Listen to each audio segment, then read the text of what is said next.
माझा शिवबा आमचा शिवबा राज करतोय सारे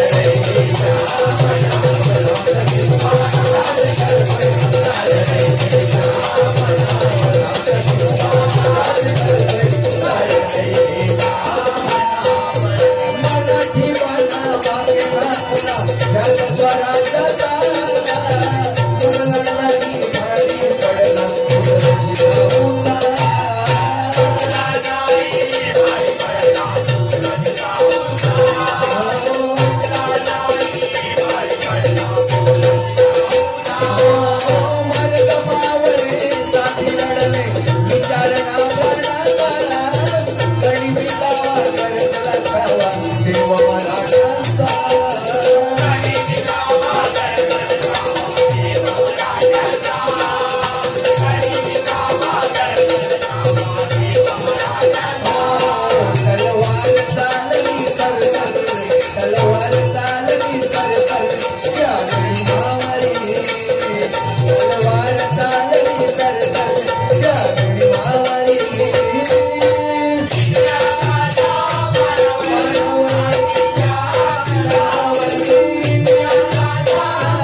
कापल्या जरी नसा आमच्या उधळ होईल भगव्या रक्ताची कापल्या जरी नसा आमच्या उधळ होईल भगव्या रक्ताची आणि फाडली जरी छाती आमची तरी मूर्ती दिसेल फक्त आणि फक्त छत्रपती शिवरायांची छत्रपती शिवरायांची छत्रपती शिवरायांची है की नाही हे आपलं स्वराज्य आहे त्यांनी दिलेलं स्वराज्य आहे व काय आहे कधी माणसाच्या मनामध्ये मी असता कामा नाही बरोबर की नाही 3 अक्षराचं नशीब 2.5 अक्षराचं भाग्य आणि 2 अक्षराचा लक आपल्याला साथ देत जाईल पण 1 अक्षराचा मी आपल्याला मारून टाकल्याशिवाय राहणार नाही ही वास्तविकता या ठिकाणी सन्माननीय अपर्णा सावंत यांच्याकडून हे 100 रुपयाचं पारितोषिकाला मनपूर्वक स्वीकारतो त्यांना देखील उठायचं आयुष्य लाभू दे अशी पांडुरंगाची प्रार्थना करतोय बक्षीस स्वीकार करतोय बुवांनी सांगितलंय की जांभळे बुवांच्या हातामध्ये अंगठी होती खायचा खाडा आता एवढा टाइम पासून बाहेर जाणारच नाही तर तो खडा होईल की नाही मला सांगा बरोबर की नाही अरे सोनं आणि चांदी ह्या अंगठ्या काय कामाच्या नाही आहेत ही गोष्ट लक्षात ठेवा परंतु एकच सांगतो एक वेळ पंगत चुकली तरी 1 वेळचा जेवण चुकल काय सांगतोय 1 वेळ पंगत चुकली तरी 1 वेळचा जेवण चुकल पण जर संगत चुकली तर आयुष्याचा वाटोळा झाल्याशिवाय राहणार नाही म्हणून संगत चुकता कामा नये ही गोष्ट लक्षात घ्या संपत्ती किती कमवा पण संतती नालायक असेल ना कमवलेली संपत्ती जायला वेळ लागणार नाही बरोबर की नाही पण संतती नालायक असेल तर घरात संपत्ती यायला पण वेळ लागणार नाही म्हणून संस्कार पोरांवर चांगले झाले पाहिजे है की नाही इथे आल्यानंतर समाधान आहे बुवा मुंबई सारख्या मायावी नगरीमध्ये फॅशनची दुनिया सध्या फॅड चाललेलं आहे पण इथे आमच्या महिला वर्गांकडे जर बघताना समाधानाचं एक प्रतीक आहे इथे 9 वारी लुगडा आणि 6 वारी साडी आणि पंजाबी ड्रेस आहे ही आमची संस्कृती आहे नाही तर परिस्थिती अशी आहे जीन्स पॅन्ट शिरा पडली है की नाही काय उपयोगाचं नाही बुवा आणि पूर्वीचा जो काळ होता बायको नवऱ्याचं नाव घेताना सुद्धा 50 वेळा विचार करत होती होय की नाही पण आता काळ बदललाय जर नाव घेताना सुद्धा बायको उलटा घेणार गणेश असेल तर हे गणू काय म्हणू मेरो गणू बाकी बरोबर की नाही कोणाचा सुनीत असेल तर ए शँडी आता लवकुंडी घासत बस भांडी ओ शँडी बरोबर की नाही जानू पपलू सोना पिलू का पिलू कुत्र्याचा पोर द्या ही नाव आली त्या दिवशी मित्राच्या घरात गेलो होतो ना, त्याला आवाज दिला, कोण आता आवाज दे ना गो म्हटल्यावर, बाबू जांभळे गोळे चाय घेऊन ये, चाय घेऊन ये म्हटल्याच्या नंतर बाबू, मला वाटलं असा बारका बाबू येईल चाय घेऊन. बघतो तेव्हा बाबू मॅक्सिको बाबू येतो. अहो घनगाव बाबू 70-80 किलो तो. अरे काय परिस्थिती आहे, अहो सत्य परिस्थिती आहे. काय झालं, 80% नवऱ्यांचा बायकोवर विश्वास राहिलाय, कलियुग आहे, आणि 80% बायकांचा नवऱ्यावर विश्वास आहे. 20% सोडूनच द्यावा. ती कामात गेली, तिकडनं फोन करतली, हॅलो काय करता काय, विश्वास नाही ती, विश्वास आहे तिचा संबंधच काय नाही. नाहीतर तुम्ही म्हणता जांभळो इलो आणि कांदा लावून गेलो, तसा काय नाही. ती कामात गेली ना बुवा, तरी तिकडनं फोन कर, हॅलो काय करता बाय, हे ना किती जरी पोट टिटकीन सांगितलं नाही, घरातच आहे, पण हिचा विश्वास नको. मी सांगा घरात आहे, मिक्सर लावून दाखवा बघू. आपलं नाव म्हणजे नवरा घरात हाय. 2-3 दिवस गेले, पुन्हा हॅलो काय करता बा, काय नाही घरात मिक्सर लावून दाखवा. म्हणजे घरात आहे. 7-8 दिवस गेलं आणि अचानक घराकडे दुपारच्या आली घुसली घरात. फक्त तवा नवराच घरात नाही. घरात नाही म्हटल्यानंतर विचार पडला, बारका पोरगा होता, त्याला विचारला, पप्प्या अरे पप्पा खायत रे. म्हणता काय माहिती, तू कामावर गेलस की मिक्सर घेऊन कोणाकडे तरी जातो. पप्प्या कांदा घात काय नाही हो, दारू कोणी सांगितलं कांबळे बुवा पित नाही. माझा हात जोडून म्हणते, व्यसनापासून लांब व्हा. सत्य परिस्थिती आहे. कारण एक गोष्ट लक्षात घ्या, पण दारुडे वाईट आहेत असं चुकून मी म्हणणार नाही. कोण असं घेणारा तो उगीच कमी घ्यावा, जास्त नको. पण दारुडे वाईट अजिबात नाही. कितीही पिणार असू दे, कितीही पिणार असू दे. तुम्ही बघा, एक वेळ गटारात पडलेला भेटेल, एक वेळ मुक्तानी रस्त्यावर पडलेला भेटेल, पण आतापर्यंत कधी कोणाच्या घरात घुसलेला दिसला नाही. चुकून सुद्धा नाही, चुकून सुद्धा नाही, चुकून सुद्धा नाही, म्हणजे शुद्ध असतात. बरं, दारुड्यांचे फायदे चांगले होते, आई शकतो. त्यांच्या घरात कधी चोरीच होईल नाही, कारण त्यानं विकून ठेवला नसता का, चोरी घेऊन जाणार. दारुड्याचा दुसरा फायदा चांगला आहे, 2 वाजता रात्री येऊ दे, त्या का कुत्रा कधी चावणार नाही. कुत्र्याच भीती वाटत आहे, इकडून येतात की तिकडून येतात, तो कुत्रा आपला जीव पळता. आणि दारुड्याचा तिसरा फायदा आहे, तो कधी म्हाताराच होत नाही, कारण म्हातारा व्हायच्या अगोदरच गेलेला असता. त्याच्यामुळे त्याचा विषय काय नाही. पण येणाऱ्याने जरा कमी घ्यावा, बाकी काही विषय नाही. आमच्याकडे काका होते, संध्याकाळी 7:30-8 वाजता, बाबू बाबू पिवळ्या बाबू कितवीला, अरे इंग्लिश मीडियम. बघला माझा फॉलोन मला इंग्लिश जमत ना, माझी पोरगी भारी बोलता, आपला मराठी शिक्षण आहे की नाही. पण दारुडा होते ना, ते काकांना संध्याकाळी 7:30-8 वाजले बस की त्या शंकराच्या ना मंदिर होता, त्या मंदिरात पिंडीजवळ लांबना दरवाजात यायचे आणि त्या शंकराच्या पिंडीकडे 7:30-8 वाजता आपल्याला बघितलंय काय शंकर शेठ बरोबर आहे ना, येतो की आपले गेले निघून ठरलेला नाही. किती पण घेऊ दे, पण 7:30-8 वाजले बस की ते बरोबर त्या ठिकाणी येणार आणि अगदी त्या पिंडीकडे बघणार, काय शंकर शेठ येतो हा. एवढे 2 शब्द चंडाळ चौकडी पोरा बसलेली असायची. त्यांनी बघत राहिली, म्हणता हा म्हातारा लय चाप्टर दिसत आहे, ह्याची आज गंमत करूया.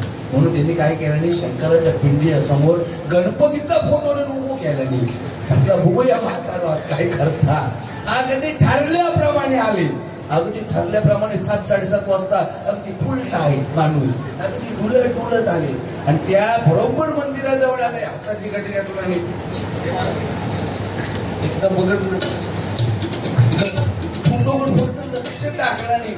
काही गणपतराव बरं आहे ना, पप्पांना सांगा येऊन गेलो म्हणून. म्हणजे पिणाऱ्या शक्ती नाही सुद्धा ऐकणे साहेब, बरोबर गेल्या वास्तविकता. अहो सुनील कदम आणि माझी बारी नाला सोपऱ्यात, हे परत ते कदम, आमची बारी नाला सोपऱ्यात चालू, इकडनं बिल्डिंग इकडनं बिल्डिंग, मध्ये बारी चालू आणि त्यानं फक्त म्युझिक मारला. 90ची पॅक घेऊन पहिल्या माळ्यावर काका बसले होते घरात. नागिनची म्युझिक कानावर फक्त पडली.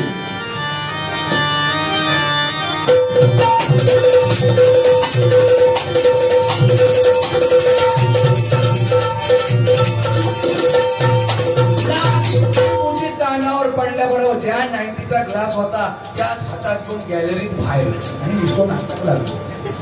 नाचक लागल्याच्या नंतर तिकडे गेलो. म्युझिक वाढवला.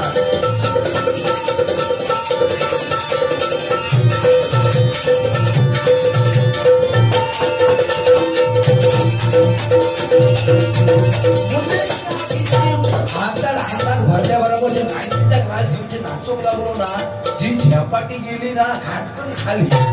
असं चालू कसं जी आमच्याकडे गर्दी जमली होती ना उलटी सगळी तिच्याकडे फिरली. त्याच्या जवळ त्याच्या विचारतात, अरे काय झालं काय, काय झालं काय? तो म्हणता काय माहिती, पण बाबा आत्ताच खाली आलो. कोणाचं काय घेऊन बसलो यार, काय नाही काय नाही. ह्या फक्त नाव काय. या ठिकाणी सन्माननीय विजया गावडे यांच्याकडून 100 रुपयाचं पारितोषिक मनपूर्वक स्वीकारतो. त्यांना देखील उधंड आयुष्य लाभू दे अशी पांडुरंगाची प्रार्थना करतो. बक्षीस स्वीकार करतोय. आवाज थोडा कमी झालेला आहे, तुम्ही सांभाळून घ्यावा. सगळं काही व्यवस्थित होणार, काळजी करायचं काम नाही. खरोखर बुवाने एक सुंदर सांगितलंय की दुसरा एक मुद्दा बुवाने चांगला सांगितला की माझी प्लास्टिकची सर्जरी आहे, माझ्या मरणावरच टाकलं. आता काय सांगू, मला परवडत नव्हतं. मग जितका प्लास्टिक स्वस्त भेटता म्हणून म्हटलं माझं आपलं मी प्लास्टिक घेऊन येतो, तुम्ही सर्जरी करा. बाकी काय नाही हो. बाकी माणूस गोड आहे आयुष्यात, कधीच चुकून सुद्धा. रामासारखा स्वच्छ मनाचा माणूस. पण लक्षात घ्या, प्रभू रामचंद्राला सुद्धा एक दुसऱ्याची मदत घ्यावी लागली आहे. विश्वाचा विधाता आहे प्रभू रामचंद्र. पण ज्यावेळेला वनवास भोगत होता ना, सीतामाई शोधासाठी हनुमंतरायांची आणि वानरांची मदत घ्यावी लागली. म्हणून एकामेकाचं मदत घेतल्याशिवाय हे कार्य पूर्ण होत नाही. एक गोष्ट लक्षात घ्या, हा जो देह आपल्याला भेटलाय ना, जरी देवाने जरी दिला असला ना, तरी देवाला सुद्धा आईची मदत घ्यावी लागली आहे. बरोबर की नाही. म्हणून आई सगळ्यात श्रेष्ठ आहे. कचोरता आई सगळ्यात. कारण मृत्यूसाठी असंख्य पर्याय आहेत, मृत्यूसाठी असंख्य पर्याय आहेत, पण जन्मासाठी एकच पर्याय, ती म्हणजे आमची आई आहे. हे गोष्ट लक्षात घ्या. जगातले सगळे इंजिनियर तयार आहेत. समुद्रातून खालून रेल्वे गेली, इंजिनियर तयार आहे. मंदिर बांधणारा इंजिनियर तयार आहे. रस्ते बनवणारा इंजिनियर तयार आहे. पण आतापर्यंत एक इंजिनियर तयार झाला नाही आणि होणार पण नाही. तो म्हणजे बाळ जन्माला याच्या अगोदर आईच्या स्तनामध्ये दूध कुठून निर्माण होतो याचा इंजिनियर अद्याप तयार झाला नाही आणि होणारही नाही. एक लक्षात फक्त बोलून ठेवा, मरेपर्यंत तिला त्रास द्या, पण मरताना सुद्धा आशीर्वाद दिल्याशिवाय राहणार नाही. अशी आई आहे, ही गोष्ट लक्षात घ्या. म्हणून आईसाठी एक गाणं घेतो आणि गजराला सुरुवात करणार. वेळ फार कमी आहे, त्याच्यामध्ये मनोरंजन करण्याचा प्रयत्न करणार. कारण आईसारखं श्रेष्ठ दैवत या जगामध्ये नाही. एक गोष्ट लक्षात घ्या, शाळेमध्ये आम्हाला श्यामची आई शिकवले, बरोबर ना. श्यामची आई पुस्तक आम्हाला माहिती आहे, पण श्यामचा बाबा किती जणांना माहिती आहे? कोणाक माहिती आहे? तुम्ही हात वर करा. नाही ना, कोणालाच नाही माहिती. श्यामचा बाबा काय माहिती, कारण बाप कळला पाहिजे. छत्रपती शिवाजी महाराज घडले, आऊ साहेबांमुळे घडले, आम्ही छाती ठोकपणे सांगतो. पण त्याच माझ्या राजासाठी मुघलांकडे हातात भेट्या ठोकून घेणारा शहाजी राजा आपल्याला विसरता कामा नये. शहाजी राजा आपल्याला विसरता कामा नये. कृष्ण गोकुळात वाढला, त्रिवार सत्य, पण त्याच कृष्णाला रात्री 12 वाजता यमुना पार करणारा वसुदेव बाप विसरता कामा नये. राम वनवासाला गेलाय, पण घरात पुत्र शोकाने राजा दशरथ याला ही गोष्ट विसरता कामा नये. मंडळी, बाप आयुष्यभर तुमच्यासाठी झडतो. सकाळी उठून तुम्ही जाता ना कॉलेजला, तुमच्यासाठी सॅन्डल 500 रुपयाची घेईल, जीन्स पॅन्ट हवी तर पोरगीला ती पण घेऊन देईल, कधी नाराज करणार नाही. तिला 1000ची पॅन्ट घेऊन देईल, ड्रेस 1000चा घेऊन देईल, पण स्वतःच्या पायातली फाटकी चप्पल घालून जगणारा बाप. गोष्ट लक्षात घ्या, बाप कळला पाहिजे. बाकी काय तुम्हाला नाही कळलं तरी चालेल. आयुष्यात एकच गोष्ट करा, ईश्वर समान बापाची मान खाली होईल असं कृत्य करू नका. जीवनाची नय्या तुमच्या तरल्याशिवाय राहणार नाही. त्या आईसाठी एक गाणं घेतो आणि पुढे जाण्याचा प्रयत्न करतोय. आई तुझ्या मूर्ती वाणी या जगात मूर्ती नाही.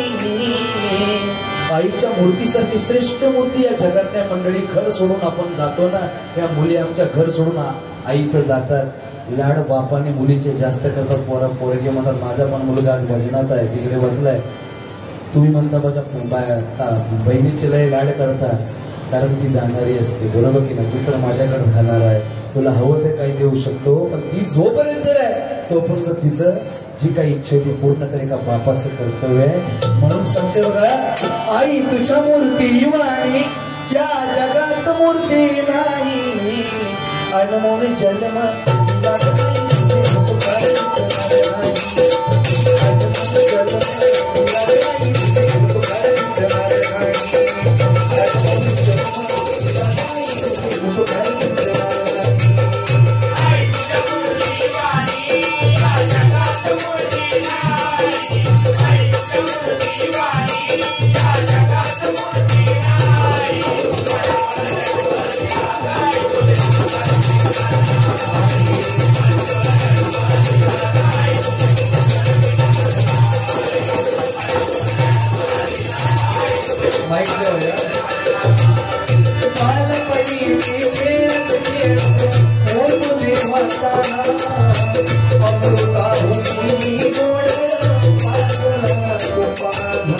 अमृतापेक्षा पण गोड काय सर?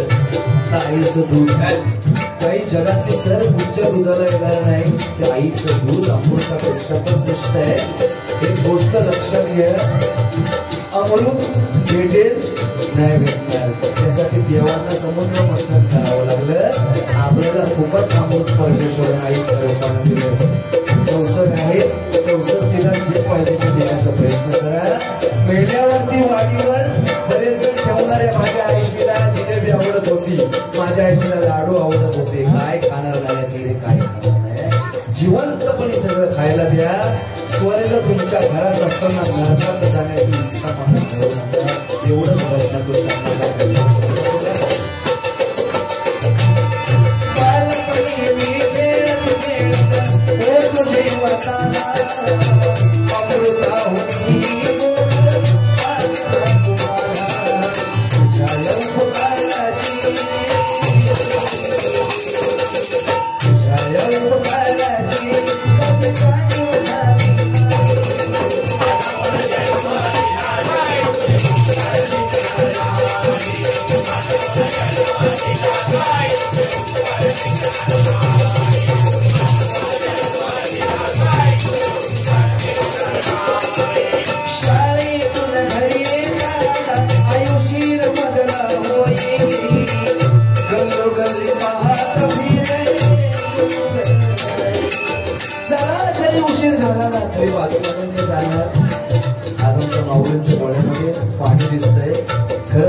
आजची दुर्गादेवी प्रत्यक्षात प्रगटली तुमच्या रूपाने. तुमचे जे उपकार जर आमच्यावर असतील ना, तर हा संपूर्ण जग पाहण्याची आमची हिंमत कधीच झाली नसते, होणार नाही. एका जोरदार काळ्या आई वडिलांसाठी बायको कितीही लाडकी होती, बायकोचं मानलंच पाहिजे. ही सुद्धा देवीच आहे, पण तिचं काय मानावं हे प्रत्येकाने ठरवायचं आहे. लाडक्या बायकोच्या सांगण्यावरून मुलांना आईचं काळीच काढलं. प्रेमाची बायको नाही, लाडक्या बायकोच्या सांगण्यावरून मुलानं आईचं काळीच काढलं. एका हातामध्ये काळीच घेतलं आणि धावत निघाला आई बायकोला देण्यासाठी. का? आईचं काळीच पाहिजे, पण तू जाऊ नको मला सोडून. धावता धावता ठेच लागली. एका बाजूला काळीच पडलं, एका बाजूला मुलगा पडला. पण त्या पडलेल्या कानातून सुद्धा आवाज निघाला, अरे बाळ तुला लागलं का? आयुष्यभर राहत्या श्रावण बाळाच्या छाताडात पाणी घुसलेलं आहे आणि शेवटचा श्वास घेतोय तरी विचार करतो आई वडिलांना पाणी घेऊन कोण देईल. कुंडलिकाच्या माघारी उभा पांडुरंग आहे, वीट झुगारल्याने सांगतोय केव्हा आलायस तर उभा राहा, पण मी माझ्या आई वडिलांची सेवा सोडणार नाही. लक्षात ठेवा, बापाच्या आज्ञेवर आईचं मुंडकं उडवलं परशुराम, जमदग्नी ऋषींचा पुत्र, पण मुंडकं उडवून सुद्धा आईला जिवंत करण्याची ताकद त्या परशुरामात होती. म्हणून सांगतोय बापाच्या आज्ञेवर आईचा मुलगा उडवला तो परशुराम, आणि आईच्या आज्ञेवरून बापाला सुद्धा घरात घुसायला नाही दिलं तो पार्वतीचा पुत्र गणेश. एक गोष्ट लक्षात ठेवा, आज्ञा पाळायची कशी या दोन पुत्रांकडून कळलं पाहिजे. म्हणून सांगते बघा, आई सगळी शाळेतून घरी येताना आईची नजर गल्लोगल्ली पाहत फिरे तुझ्या उपकाराची, तुझ्या उपकाराची कधीचा दिवस